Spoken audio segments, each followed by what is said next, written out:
여호와가 너희와 함께함과 같으니라 라는 제목으로 하나님 말씀 증거하도록 하겠습니다.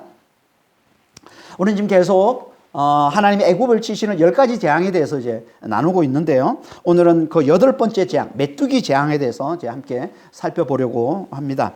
1절, 2절 한번 볼까요?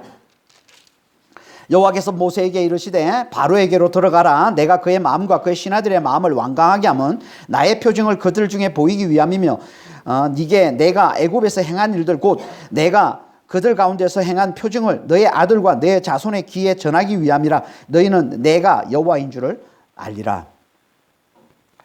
8번째 재앙도 이제 7번째 재앙과 마찬가지로 재앙에 대해서 아주 길게 이제 말씀을 하고 있는데요. 이건 마지막 재앙이 가까울수록 하나님께서 재앙을 주시는 이유와 또 하나님과 이 바로 간의 대화를 좀 더 자세히 이제 기록해 주고 있기 때문이라고 했습니다. 오늘 본문에서도 하나님은 이제 모세를 다시 한번 바로에게 보내면서 하나님이 바로의 마음을 완악하게 하신 이유가 뭔지를 이제 말씀해 주고 있습니다. 하나님이 바로의 마음을 완악하게 하셨다라는 이 말은 완악하지 않는 그의 마음을 하나님이 일부러 억지로 완악하게 했다라는 그런 말이 아니라 이 바로가 계속 스스로 마음을 완악하게 해서 하나님을 계속 거역하니까 하나님께서 그 완악한 마음을 그대로 내버려 두시는 거라고 했습니다. 그래서 그의 마음이 더 완악해질 수밖에 없게 되는 것. 이걸 하나님이 그의 마음을 완악하게 하셨다라고 표현하는 거라고 했습니다. 하나님 절대 완악하지 않은 자를 억지로 완악하게 하지 않습니다. 하나님께는 있을 수 없는 일이에요. 그런 일은. 왜? 우리 하나님은 사랑이시기 때문에. 우리 하나님은 긍휼이신데 아니 그분이 어떻게 완악하지 않는 자도 완악하게 만드는 그런 일을 하실 수 있겠어요? 이건 그런 말이에요. 그건 말이 안 되는 거고, 이 말은 하나님 앞에 계속 자기를 완악하게 하는 그 마음을, 스스로 마음을 완악하게 하는 자를 하나님께서 내버려 두시는 거예요. 말하는 거예요. 근데 오늘 하나님께서는 그렇게 하시는 이유를 말씀해 주고 있습니다. 다시 말해서 그렇게 완악하면 하나님이 바로 그냥 심판해 버려야 되는데 심판하지 않고 계속 그렇게 완악한 채 내버려 두시는, 완악한 그를 하나님 살려 두시는 그 이유, 그 목적이 뭔지를 자세히 말씀해 주고 있는데요. 이건요, 우리가 앞에서 9장 15절 16절에서도 살펴봤던 말씀입니다. 9장에서는 바로에게 하나님께서 그 목적을 얘기해 주고 있는 것이고, 오늘은 모세에게 이제 그 목적을 말씀해 주고 있는 거예요. 그러니까 좀 다른 관점에서 좀 더 자세히 말씀해 주고 있는 것이다, 이렇게 보면 됩니다. 그 목적이 뭐라고 얘기합니까? 3가지로 말씀해 주고 있어요. 그 첫 번째가 뭐예요? 그들 중에 그의 표징을 나타내 보이기 위함이다 라고 얘기하고 있어요. 그들 가운데 하나님의 표징을 두기 위해서 하나님께서 그의 마음을 완악하게 하셨다는 거예요. 이 표징이라는 말은 표적, 다시 말해서 하나님의 놀라운 능력을 나타내 보여주는 표시, 사인이라고 그랬습니다. 그러니까 그들 가운데 하나님의 놀라운 능력을 나타내 보여주기 위해 하나님께서 그 바로와 그 신하들의 마음을 완악하게 하셨다. 다시 말해서 바로와 그 신하들의 그 완악한 마음을 대로 내버려 두셨다는 겁니다. 하나님께서 왜 그들에게 놀라운 능력을 행하십니까? 왜? 그건 1차적으로는 앞에서 9장 16절에서 말씀한 것처럼 그걸 보고 그들이, 바로와 그 신하들이 하나님의 능력을 알아보고 하나님께 돌아오도록 하기 위해서 그런 거라는 거예요. 하나님은 아무리 완악한 자라도 하나님의 능력을 알아보고 하나님께 돌아오길 하나님이 원하신다고 했습니다. 그래서 하나님을 뭐라고 한다고요? 오래 참으시는 하나님이시다 라고 말씀하고 있는 거예요. 베드로후서 3장 9절에 주의 약속은 어떤 이들이 더디다고 생각하는 것 같이 더딘 것이 아니라 오직 주께서는 너희를 대하여 오래 참으사 아무도 멸망하지 아니하고 다 회개하기에 이르기를 원하시느니라. 하나님은 아무리 완악한 자라도 계속 당신의 능력을 나타내 보여줌으로 그가 하나님께 돌아오기를 계속 참고 기다리시는 하나님이시라는 거예요. 이게 그들 가운데 하나님의 표징을, 하나님의 놀라운 능력을 나타내 보여주는 첫 번째 목적이라는 거예요. 그러니까 우리는 하나님의 우리 삶 가운데 우리 주변에 하나님의 능력을 나타내 보여주시는 거 우리가 보면서 이게 하나님을 알아보고 하나님 계심을 알아보고 하나님께 돌아오라고 주시는 사인이구나 라고 알고 정말 하나님께 완악함을 내려놓고 하나님께 잘 돌아오는 자가 되시길 바랍니다.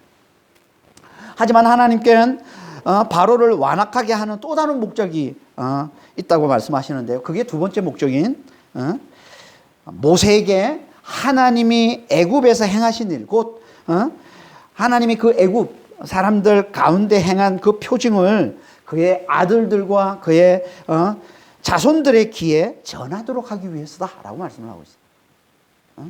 그걸 본 모세가 이 놀라운 능력을 하나님의 놀라운 능력을 본 모세가 그의 아들들에게 그리고 그 자손들의 귀에 그걸 전하도록 하기 위해서 하나님께서 완악하게 하셨다는 바로와 그 신하들을 애굽 백성들을 완악하게 하셨다라고 말씀을 하고 있는 거예요. 그러니까 하나님이 바로의 마음을 완악하게 하시는 첫 번째 목적은 그들 가운데 하나님의 놀라운 능력을 나타내기 위하며 두 번째 목적은 뭐라는 거예요? 그 능력을 본 자가 그의 후손들에게 그걸 전하도록 하기 위해서라는 겁니다. 그래서 하나님이 애굽에서 행하신 일들을 모세의 찬송으로 신명기 32장에면 모세가 이제 이 행하신 일을 찬송하는 말씀이 나옵니다. 모세의 찬송으로 그리고 여호수아서 24장에 나오는 여호수아의 이 고별 설교로 또 시편에 78편, 105편 또 114편에 이 하나님이 행하신 일들을 이제 노래하는 그 시편들로 이렇게 기록을 해서 지금까지 전해져 내려오고 있는 거예요. 애굽에서 행하신 일들. 그러니까 하나님은 당신의 능력을 당대의 사람들만 보고 믿도록 하기 위해 주신 게 아니라 그 이후에 나타날 후대의 사람들, 그걸 보지 못한 다른 사람들도 그 이야기를 듣고 그걸 전해 듣고 하나님을 믿도록 하기 위해 주신 거라는 거예요. 이게 하나님이 완악한 자들을 살려두셔서 그들에게 계속 당신의 능력을 나타내 보여주시는 목적이라는 겁니다. 당대 사람들만 그걸 보고 믿는 것으로 그치지 않고 그 능력을 본 자가 다른 후대 사람들 그리고 그걸 보지 못한 사람들에게도 그걸 전해서 믿도록 하기 위해서 하나님께서 완악한 자들을 계속 살려주셔서 하나님의 능력을 나타내 보여주시는 거예요. 그러니까 하나님의 능력을 우리에게 나타내시는 목적이 두 가지인 거죠. 그게 뭐예요? 하나는 그걸 보고 믿도록 하기 위해서요. 또 하나는 그걸 본 자들이 그걸 전해서 다른 사람들이 그걸 보지 못한 사람들이 믿도록 하기 위해서 하나님의 능력을 나타내 보여주시는 거라는 겁니다. 이 말은 곧 하나님은 사람들이 당신을 믿도록 하기 위해 항상 능력을 나타내시지 않는다는 거예요. 아니 우리 생각으로는 하나님은 전능하신 하나님이시고 능력이 많으시니까 항상 놀라운 능력을 나타내 보여주면 사람들이 하나님을 더 잘 믿을 것 같은데 하나님은 아니라는 거예요. 하나님은 꼭 필요할 때만 능력을 나타내셔서 그걸 보고 사람들이 믿게 하시고 그렇지 않을 땐 능력을 나타내 보여주는 대신 그 능력을 본 자들이 전하는 걸 듣고 하나님을 믿도록 하신다는 거예요. 하나님 왜 그렇게 하시는 걸까요? 왜? 그래야 진짜 믿음이 되기 때문에 그런 겁니다. 믿음은 보고서 믿는 게 아니라 듣고서 믿는 것이기 때문에 그런 거예요. 그래서 예수님이 도마에게 이렇게 말씀하신 거예요. 요한복음 20장 27에서 29절입니다. 도마에게 이르시되 너의 손가락을 이리 내밀어 내 손을 보고 너의 손을 내밀어 내 옆구리에 넣어보라. 그리하여 믿음 없는 자가 되지 말고 믿는 자가 되라. 도마가 대답하여 이르되 나의 주님이시오 나의 하나님이시니이다. 예수께서 이르시되 너는 나를 본고로 믿느냐? 보지 못하고 믿는 자들은 복되도다 하시니라. 예수님이 부활하신 날 제자들에게 나타나십니다. 근데 그때 도마는 없었어요. 도마 뺀 나머지 제자들만 있었습니다. 그들이 부활하신 예수를 보고 막 너무 기뻐하고 너무 놀라워 당연했겠죠. 그리고는 도마가 나중에 돌아왔을 때 그 얘기를 전했을 거 아니에요. 그랬더니 도마가 뭐라고 얘기합니까? 나는 내 눈으로 보기 전에 못 믿어. 이렇게 얘기를 한 거예요. 그걸 예수님도 들으신 거죠. 그래서 예수님께서 도마가 있을 때 다시 나타나서 그에게 말씀하시는 거예요. 보고서 믿는 자가 되라. 너 손을 내밀어서 내 손가락에 너 손가락을 내밀어서 내 손에 넣어보고 너의 손을 내밀어서 내 옆구리에 넣어보라. 그리고 보고서 믿음 없는 자가 되지 말고 보고서 믿는 자가 되라. 이렇게 얘기를 합니다. 그걸 보고는 도마가 당연히 충격받고 그래서 나의 주님이시오, 나의 하나님이십니다 라는 놀라운 고백을 하게 되잖아요. 도마가 이 놀라운 고백을 받고는 예수님께서 뭐라고 말씀하세요? 너는 나를 본 거로 믿느냐? 보지 못하고 믿는 자가 복되다. 이렇게 말씀을 하시는 거예요. 보지 않고 믿는 자가 복되다는 거예요. 왜? 아니, 보지 않고 믿는 자가 왜 복됩니까? 우리는 보고 믿는 자가 더 복될 것 같은데. 근데 예수님은 보지 않고 믿는 자가 더 복되다는 거예요. 왜? 보지 않고 믿어야 진짜 믿음이 되기 때문에. 진짜 믿음이 되기 때문에. 여러분, 믿음이 뭐예요? 히브리서 1장에 믿음은 이렇게 말씀하고 있습니다. 믿음은 바라는 것들의 실상이요 보지 못한 것들의 증거니라. 그러니까 믿음은 바라는 것들을 실상처럼 보지 못한 것들을 증거처럼 확신 있게 붙드는 거. 이게 믿음이에요. 이런 믿음은 눈으로 보고서는 나올 수가 없는 거예요. 이런 믿음. 이거는 오직 말씀을 들을 때만 나오는 거예요. 그래서 바울이 그런 거 아니에요. 로마서 10장 17절에 믿음은 들으면서 나며 들으면 그리스도의 말씀으로 말미암느니라. 믿음은 들었으면 하며 들으면 그리스도의 말씀으로 말미암느니라. 그러니까 말씀을 들을 때 그 말씀을 타고 역사하시는 성령께서 우리에게 가져다 주시는 것, 이게 보지 못한 것들을 증거처럼 확신 있게 붙드는 믿음이라는 거예요. 말씀을 들을 때 성령께 우리에게 가르쳐 주시는 거예요. 이게 진정한 믿음이 되는 거예요. 보지 못한 것들을 증거처럼 확신 있게 붙드는 진짜 믿음이 된다는 거예요, 이게. 이 믿음만이 우리를 하나님의 사랑과 능력을 온전히 누리게 해주기에, 예수의 십자가의 사랑과 이 부활의 능력을 온전히 누리게 해주기에 예수님께서 그러신 거예요. 보지 않고 믿는 자가 복되도다. 지금도 예수님께서는 당신의 그 사랑과 그 십자가의 사랑과 놀라운 그 부활의 그 능력으로 우리와 함께 하시면서 그걸 누리게 해주시는데, 우리가 보고서 하나님을 믿는 자는 절대 그걸 누리지를 못해요. 보지 못하고 하나님을 믿는 자만이 성령으로 말미암아 그걸 누리며 사는 거예요. 그래서 보지 않고 믿는 자가 복되다고 그러는 겁니다. 그러니까 우리는 하나님의 능력을 보고 믿는 자가 아니라 보지 않고 믿는 자, 그걸 본 자들이 전하는 이 복음을 잘 듣고 하나님을 믿는 자, 예수님을 믿는 자가 다 되시길 바랍니다. 그러니까 예수님이 지금 도마에게 주신 이 말씀은요, 지금 우리에게 주시는 엄청난 도전이 되는 말씀인 거예요. 지금 우리도 얼마나 보고서 하나님을 믿으려 하는 사람들이 얼마나 많습니까? 보면 믿겠다라고 하는 사람들, 그런 사람들 100% 중 보고도 못 믿어요. 보면 믿겠다는 사람. 보지 못해서, 하나님의 능력을 보지 못해서 시험 드는 사람이 얼마나 많습니까? 오래 신앙생활을 하고도 왜 내게는 하나님 왜 능력을 나타내 보이지 않습니까? 왜 기도응답을 주지 않습니까? 왜 하나님 살아계심을 나타내 보이지 않습니까? 하면서 시험 드는 사람이 얼마나 많은지 몰라요. 아니, 하나님 왜 이렇게 하시고 왜? 좀 나타내 보여주시지 좀. 오래 좀 신앙생활 한 사람들에게 좀 이렇게, 보너스라도 좀 주시잖아요. 그러니까, 그런 거 진짜 세상에서 믿는데, 왜 하나님은 오래 믿는 사람들인데, 왜 하나님은 더 냉정하게 대하시는 것 같으냐? 더 냉정하게 안 보여주셔? 더. 하나님. 왜 그러신다고요? 그건 진짜 믿음이 아니기 때문에. 그러면 진짜 믿음이 되지 않기 때문에. 우리 하나님은 우리에게 진짜 믿음을 갖기를 원하시는데. 보고서 믿는 건 진짜 믿음이 되지 않기 때문에, 오로지 듣고서 믿을 때만 우리가 진짜 믿음이 되기 때문에 그런 겁니다. 그래서 하나님이 지금 말씀을 가진 우리에게는 능력을 잘 나타내시는 거예요. 말씀을 가진 우리에게는. 우리가 말씀이 없을 땐 하나님 능력을 잘 나타내 주시지만, 그렇잖아요. 여러분, 예수님 공생일 때 예수님께서 얼마나 능력을 많이 나타내셨어요. 그리고 초기 교회 때도 바울을 통해, 베드로를 통해 하나님께서 얼마나 놀라운 능력들을 많이 나타내 주십니까? 근데 그때는 다 말씀이 아직 없었을 때. 말씀이 없을 때. 그 이후에 이제 말씀이 우리에게 주어지지 않았습니까? 그 이후에. 지금도 마찬가지예요. 말씀이 없는 자 누구예요? 새신자예요. 새신자가 하나님의 능력을 잘 봅니다. 새신자가 하나님의 기도 응답을 잘 받아요. 새신자들이.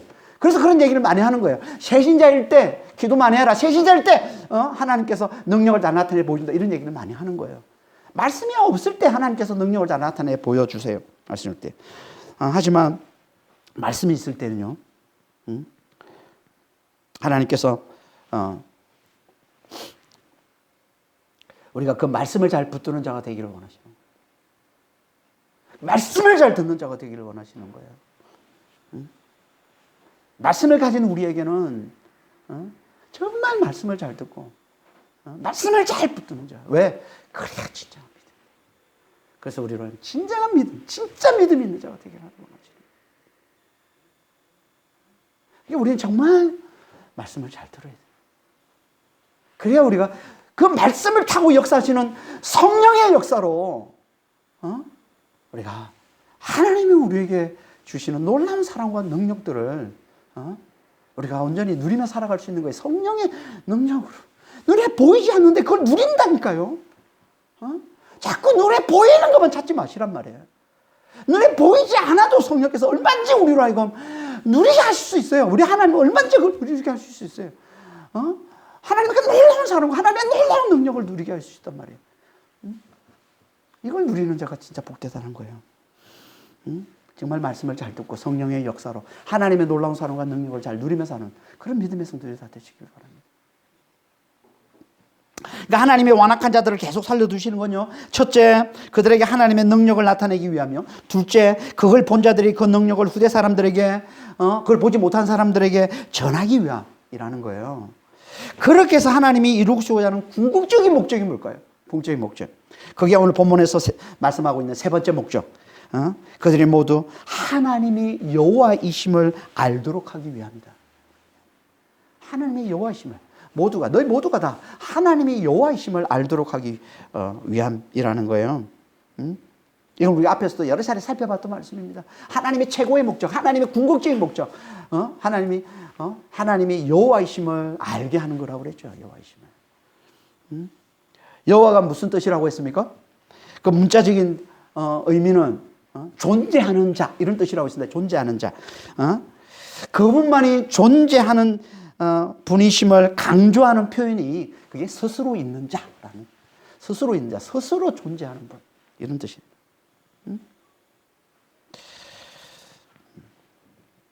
그러니까 이 말은 다른 모든 존재는 스스로 존재할 수 없다는 거죠. 다 하나님을 힘입어야만 존재할 수 있다는 거 아니에요.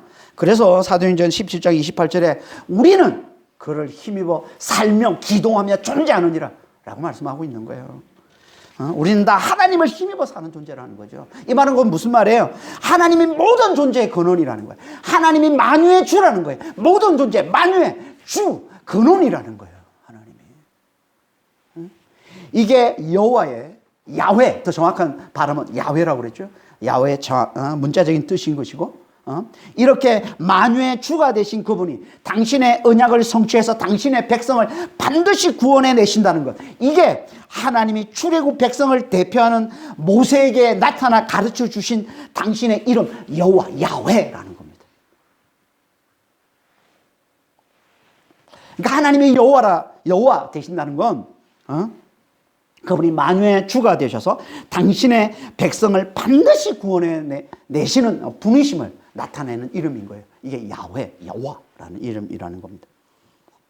이걸 모두가 하나님이 만유의 주가 되셔서 당신의 백성을 반드시 구원해 내시는 분이시라는 이걸 모두가 다 알게 하는 것, 온 땅이 알게 하는 것, 이게 하나님의 궁극적인 목적이라는 겁니다. 그러니까 하나님의 최고의 관심은 온 땅이 하나님을 여호와로 알아보는 거예요. 그래서 이사야서 11장 9절에 보면 여호와를 아는 지식이 온 땅에 충만하게 될 것이라고 얘기하고 있네. 그날 주님이 다시 오시는 그날 온 땅이 여호와를 아는 지식으로 충만하게 될 것이다. 이게 하나님의 최고의 관심이요, 최고의 궁극적인 목적인 거예요. 온 땅이 하나님을 여호와로 알아보는 거예요. 그분이 만유의 주가 되셔서 당신의 백성들은 반드시 구원해 내시는 분이심을 온 땅이 알아보는 거예요. 근데 이걸 어떻게 알게 하신다고 하나님이? 당신의 능력을 나타내 보여주시고, 그리고 그 능력을 본 자들이 다른 사람들에게 그걸 전하게 함으로써 하나님 이걸 알게 하신다는 거예요. 당신의 능력을 나타내 보여주시고, 그 능력을 본 자들이 그걸 보지 못한 다른 사람들에게 그걸 전하게 하심으로써 하나님께서 온 땅에, 온 세상이 당신이 여호와이심을 알도록 하신다는 거예요. 그래서 우리에게 성경이 있고 전도의 사명이 있는 겁니다. 우리 모두에게 성경이 주어지고 또 전도의 사명이 주어져 있는 겁니다. 성경이 뭐예요? 하나님의 놀라운 능력을 본 자들이 그걸 기록해서 우리에게 전해주는 거. 이게 성경이잖아요. 성경의 저자가 40명이 넘는데 이 40명이 넘으면서 자기가 경험한 하나님의 놀라운 능력을 기록해서 우리에게, 그 후대에 살고 있는 우리에게까지 전해주고 있는 게 이게 성경 말씀이란 말이에요. 하나님은 먼저 그걸 듣고, 이 성경에서 말씀하고 있는 이야기, 하나님의 놀라운 이 능력을 듣고 우리가 하나님을 여호와로 잘 알기를 원하시는 거예요. 우리가 먼저 이 하나님 말씀을 늘 가까이 하고 이 말씀을 잘 듣고서 하나님의 능력을 잘 알고, 그래서 하나님을 여호와로 잘 알아보기를 하나님이 원하시는 것이고, 그리고 그걸 또 다른 사람들에게 전하기를 원하시는 거예요. 그래서 모두가 하나님의 여호와이심을 알도록 하는 거예요. 이게 하나님의 궁극적 목적이라는 거예요. 그러니까 우리는 정말 성경을 잘 배워서 하나님을 여호와로 잘 알고, 먼저 하나님을 여호와로 잘 알아보고 그 안에서 정말 그 하나님이 주시는 그 구원을 잘 누리며 사는 자가 되고, 그리고 그걸 다른 사람들에게 잘 전하는 자가 돼야 되는 거죠. 이게 우리가 이 땅에서 하나님 백성으로 살아가는 가장 중요한 존재의 이유인 거예요. 존재 목적인 겁니다. 성경을 잘 배워서 하나님의 여호와로 잘 알아보고, 하나님을 여호와로 잘 알아보고 그걸 다른 사람들에게 잘 전하는 삶을 사는 거예요. 이게 우리가 이 땅에 사는 존재의 목적이라는 겁니다. 하나님이 이렇게 바로를 완악하게 하시는 이 세 가지 목적을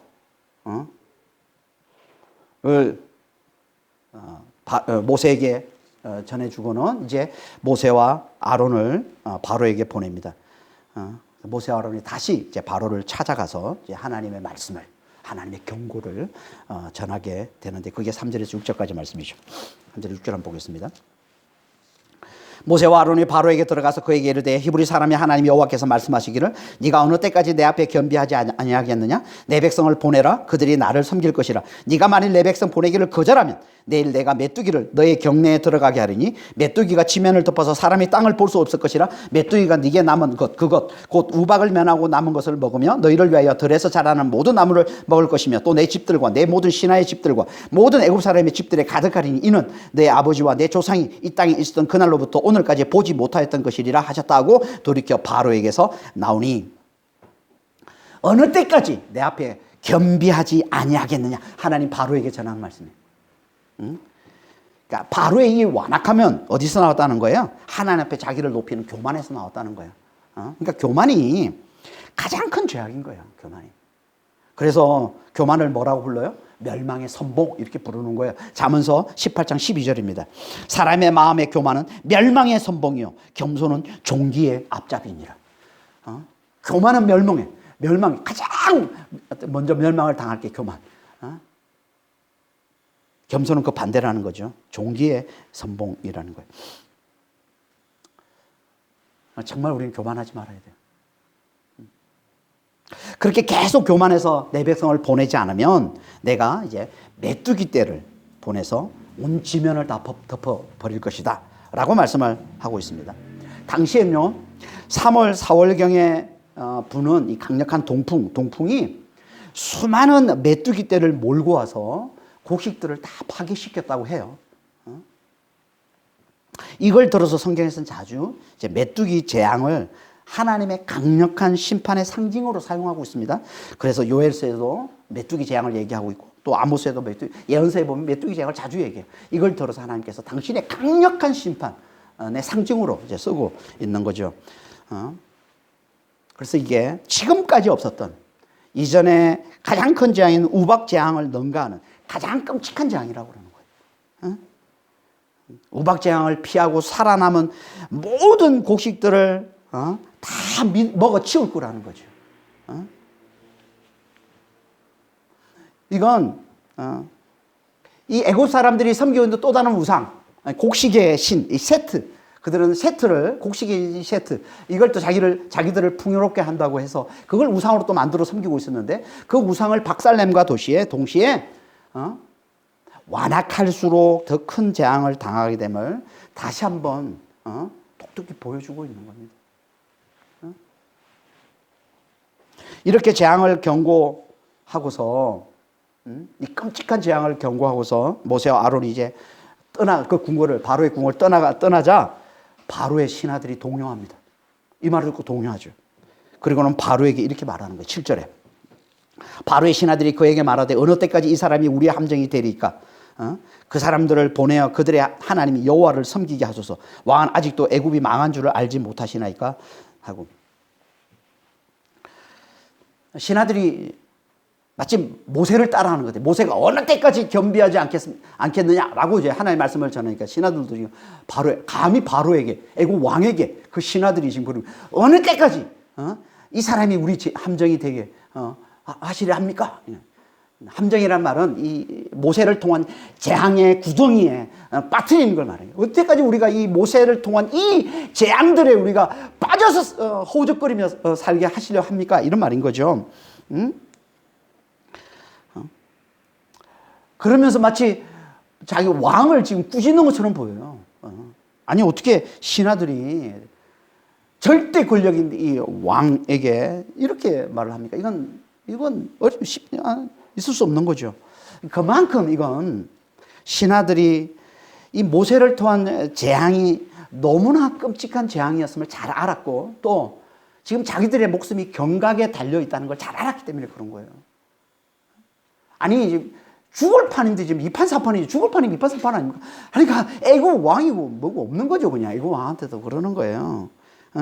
왕은 아직도 애굽이 망한 줄 알지 못하십니까? 이렇게 어떻게 이렇게 소리쳐요 왕에게? 그만큼 지금 그러니까 애굽이 망한 걸 다 아는데 바로만 모르고 있는 거예요 지금. 이게 완악함이에요.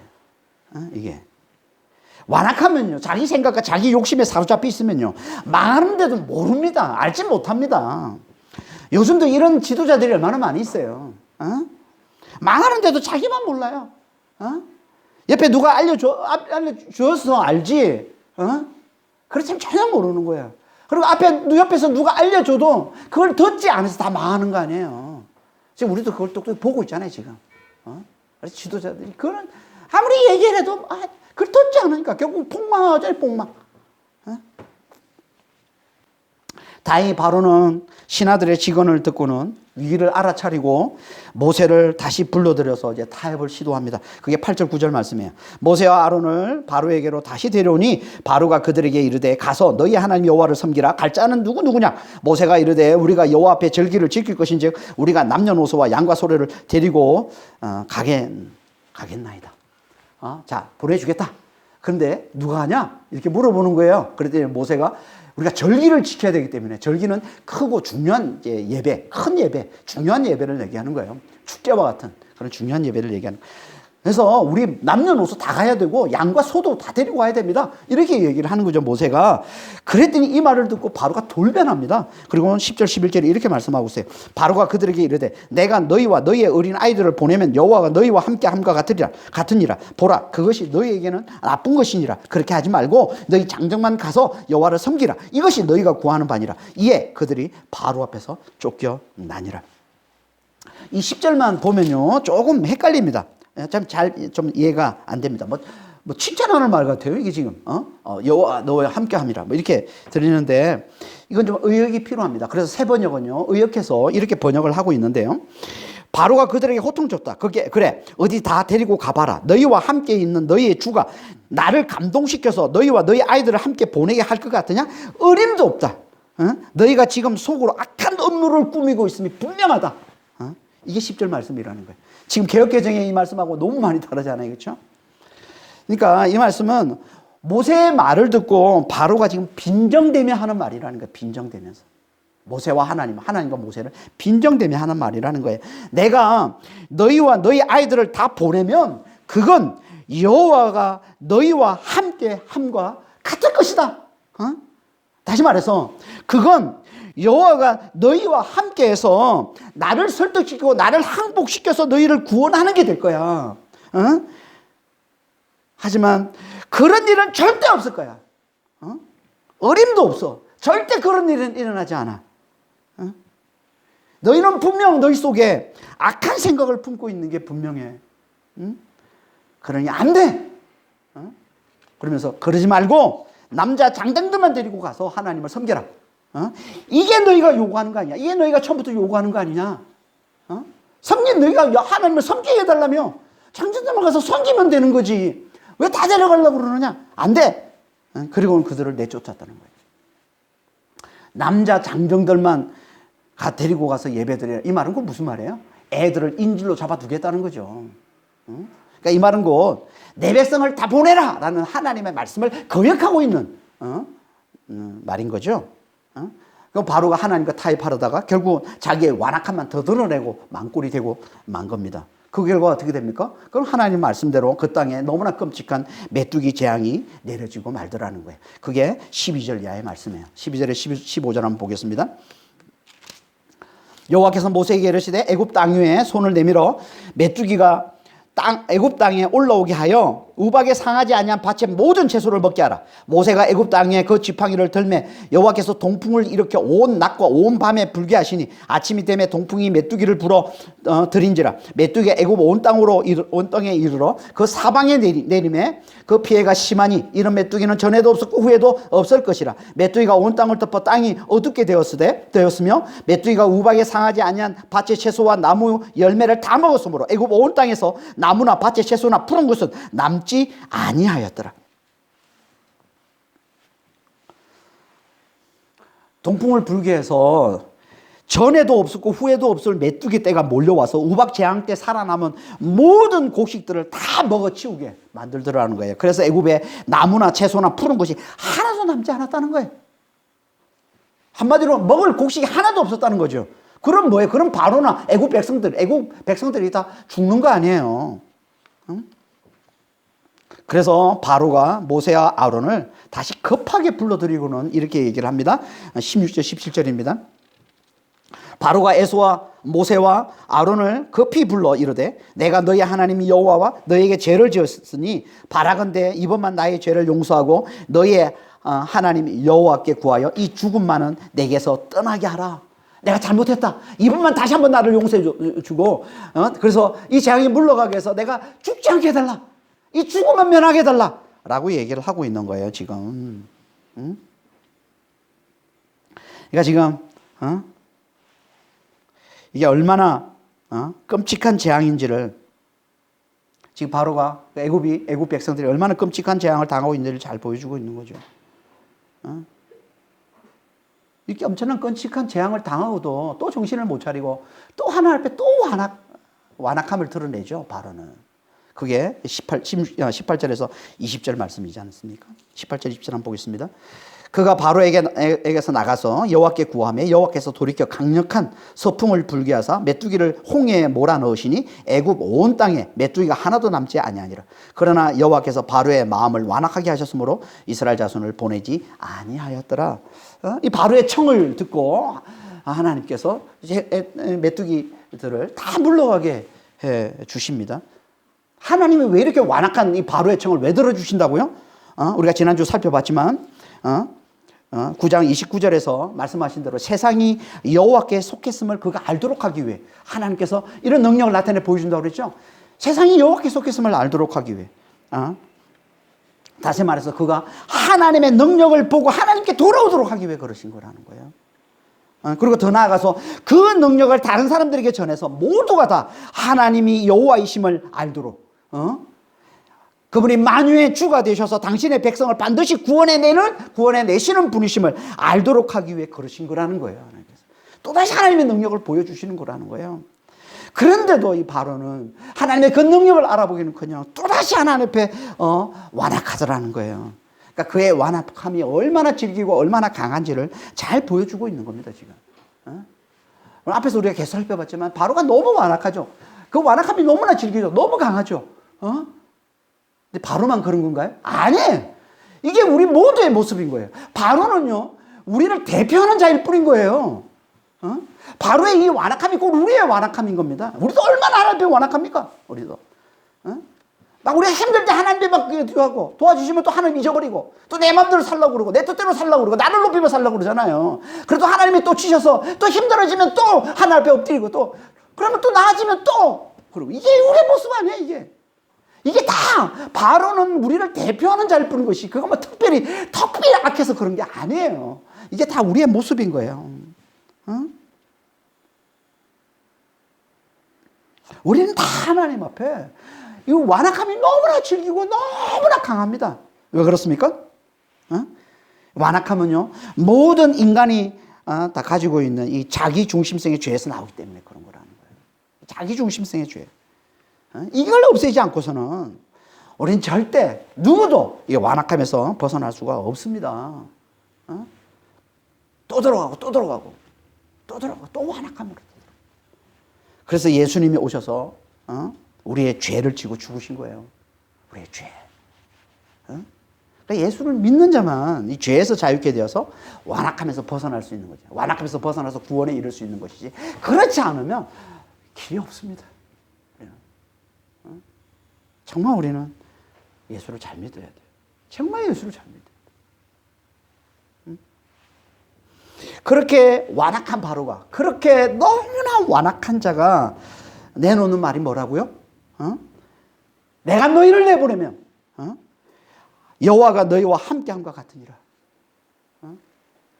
이 말은요, 바로로 대표되는 이 완악한 자들, 세상의 완악한 자들이 우리를 낙심시키기 위해 하는 말이에요. 이게 무슨 말이라고 했습니까? 여호와가 너희와 함께해서 너희를 내보내도록 나를 항복시키면, 다시 말해서 나를 항복시켜서 그분이 나를 구원하는 일이 있으면 그런 일은 절대 일어날 수 없다. 그런 말이라고 그랬죠. 그런 일은. 그건 여호와가 너희와 함께하는 건데 그런 일은 절대 일어날 수 없다. 여호와가 너희와 함께해서 너희를 구원하는 일은 절대 일어날 수 없어. 그건 말도 안 되는 소리야. 그건 어림없는 소리야. 절대 하나님이 나를 항복시켜서 너희를 내보내도록 한다고? 너희를 구원에 이르도록 한다고? 그런 일은 절대 없어. 이게 세상이, 지금도 세상이 우리를 낙심시키기 위해 예수를 믿는다, 하나님을 믿는다면 늘 하나님을 찾고 하나님을 의지하는 우리를 낙심시키기 위해 하는 말 아닙니까? 우리가 힘들고 어려우면 세상 사람들이 우리를 비웃고 조롱하면서 하는 말이 뭐예요? 하나님이 함께하기를 뭘 함께? 하나님이 함께하는 자가 그런 거냐? 하나님이 함께해서 너희를 구원하니 그런 건 없어. 말도 안 돼. 하나님을 믿느니 뭐 주님을 믿겠다 뭐 그러고 구원을 믿느니 내가 시몬을 믿겠다 그러고 말이야. 얼마나 비웃고 있습니까 세상에서. 그런 일은 없어. 지금 바로가 그걸 보여주고 있는 거예요.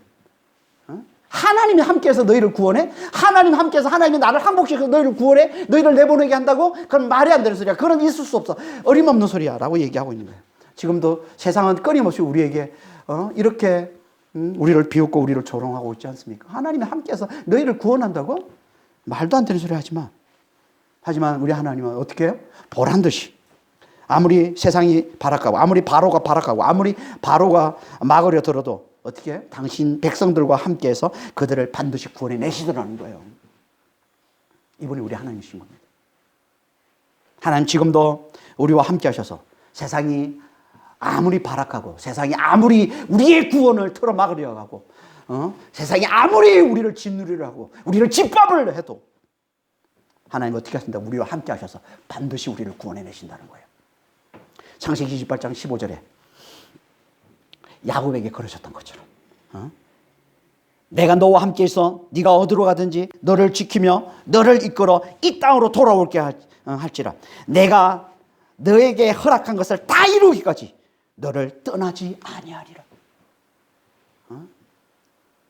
이렇게 하나님께서 야곱과 함께 하셔서 그를 놀랍게 구원해 주시고 그를 놀랍게 지켜주시고 그를 놀랍게 축복해 주신 것처럼 지금도 하나님은 예수 안에서 우리에게 똑같이 그러고 계신 거예요. 우리와 함께 하셔서 우리를 지키시고 우리를 보호하시고 우리를 놀랍게 구원해주고 계신 겁니다. 그래서 예수님을 뭐라고 불러요? 예수님의 또 다른 이름이 뭐예요? 임마누엘이라고 그러는 거예요. 임마누엘. 마태복음 1장 21절 23절입니다. 아들을 낳으니 이름을 예수라라. 이는 그가 자기 백성을 그들의 죄에서 구원할 자이심이라. 23절에 보라, 처녀가 잉태하여 아들을 낳을 것이요 그의 이름은 임마누엘이라 하리라 하였으니 이를 번역한즉 하나님이 우리와 함께 계시다 함이라. 예수님이 임마누엘, 하나님이 우리와 함께 하심이라는 거예요. 하나님이 우리와 함께해서 반드시 당신 백성을 구원해 주시러 우리에게 보내주신 분, 이분이 예수님이시라는 거죠.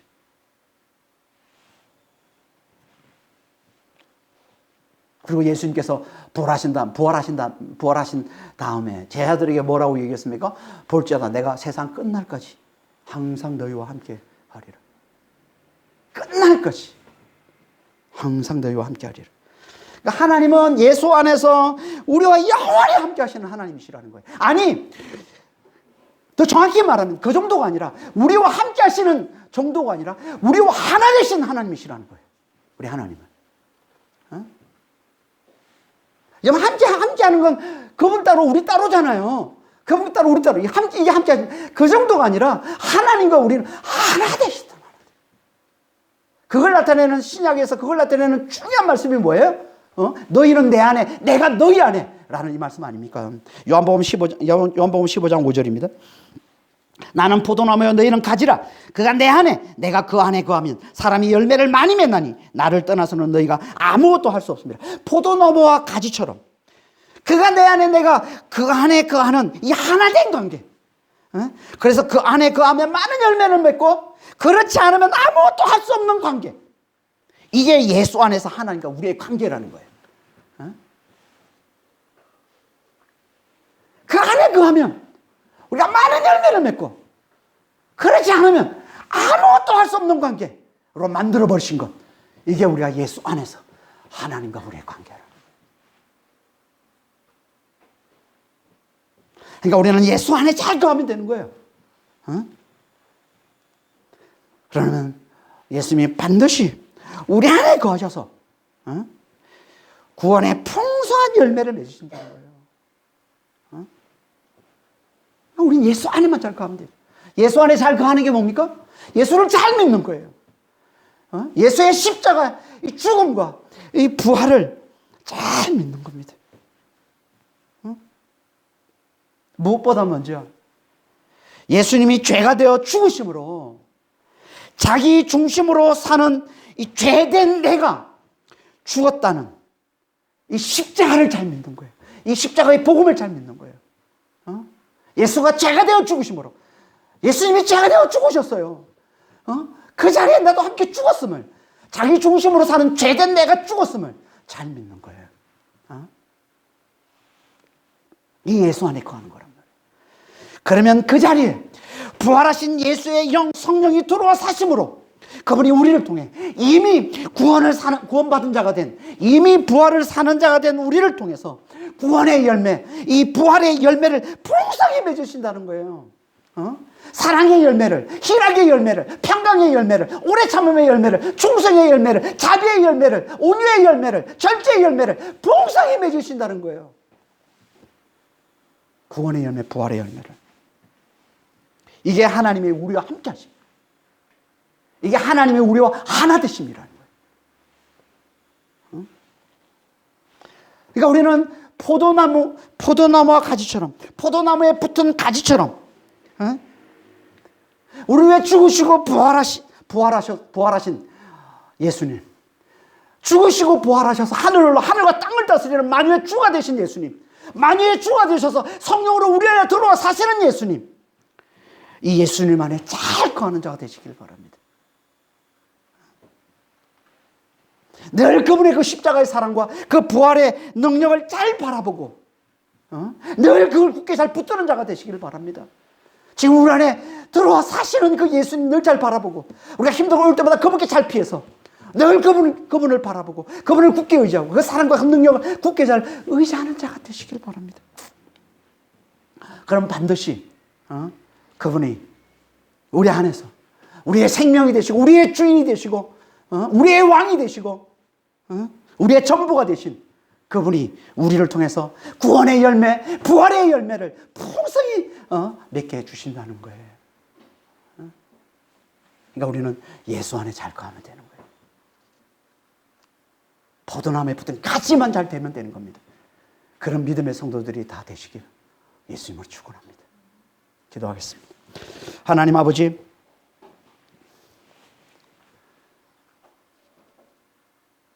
하나님의 궁극적인 목적이 하나님의 여호와이심을 온 세상이, 온 땅이 알도록 하는 것이라고 주님 말씀하셨는데, 그래서 우리에게 성경이 주어져 있고 우리에게 선도의 사명을 맡기셨는데, 아버지 하나님, 늘 이 성경을 통해 정말 하나님의 여호와이심을 잘 깨닫고 잘 누린 자 되게 하시고, 이걸 정말 다른 사람들에게 잘 전한 자가 되게 하셔서 온 세상이, 온 땅이 하나님의 여호와이심을 알아보는 이 하나님의 궁극적인 목적을 이루어가는 삶 잘 살아갈 수 있도록 주님 저희를 축복하여 주시옵소서.